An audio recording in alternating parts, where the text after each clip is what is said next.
Хамтдаа баярлалаа. Улаанбаатар төмөр замын өд өртөө нь Монгол улсын экспорт импортын ачаа тээврийн гол зангилаа боловч дэд бүтц зохион байгуулалтаас үүдэлтэй хүндрэл их байна. Тухайлх юм бол бүгд найрамдах хятад тусаас нарийн цэргийн төмөр замаар орж ирдэг чингэлэгтэй ачааг өртөөн дээр гараар буулгадаг нь ачаа гацах гол шалтгаан болж байна.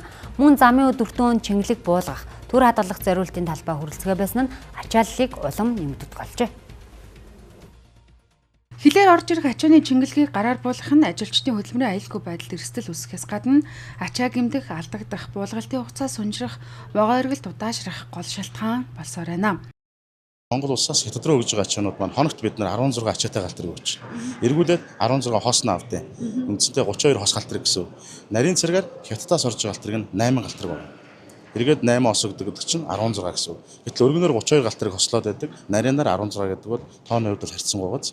А яагаад юм бэ гэхээр бидний нарийн цэрэг өртөө маань гар ажиллагаатай. Гар ажиллагаатай гэдэг маань хүний оролцоотой техник хэрэгслүүд олон байна гэсэн.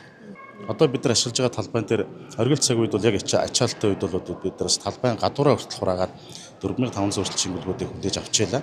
Одоо бид бол энэ талбайгаараа явахд бас боломжгүй болчих. Тэгэхээр бид дахиад нэмэгдүүлэх Улаанбаатар төмөр зам өөрсдөө төслөөд 1500 тонн 1500 ширхэг чиглэлийг хураах талбай бас байгуулах ажлуудыг өөрсдийн газар дээр хийх ингээд бэлтгэсэн байна. Мэдээж санхүүжилтийн асуудал байгаа.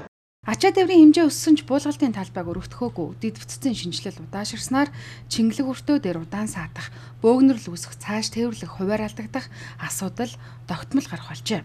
Ятаас орж идэг шугам нарийн цэрэг гэж ярьдаг. Энийг хос болох хэвээр. Улаанбаатар төмөр зам энийг хос болгоод хил дээр аваад ирсэн. Бариад 4.5 тэрбум төгрөгийн хөрөнгө оруулалтаар бид нар бариад аваад ирсэн байгаа.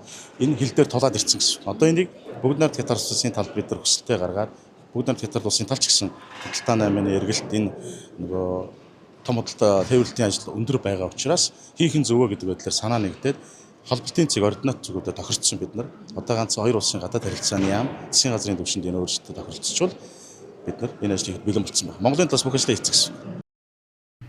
Замын өд өртөөг Монгол Хятадын худалдаа транзит тээврийн стратегийн хаалга хэмээн тодорхойлж чингэлэг буулгалтыг яаралтай механикжуулах, талбайг өргөдөхөх, дэд бүтцийг үе шаттайгаар шинжлэх ажлыг Улаанбаатар төмөр зам эхлүүлжээ. Эсбөгөөс ачаа тээврийн урсгал удаашрч, улсын хэмжээнд логистикийн зардал нэмэгдэх эрсдэлтэй юм а.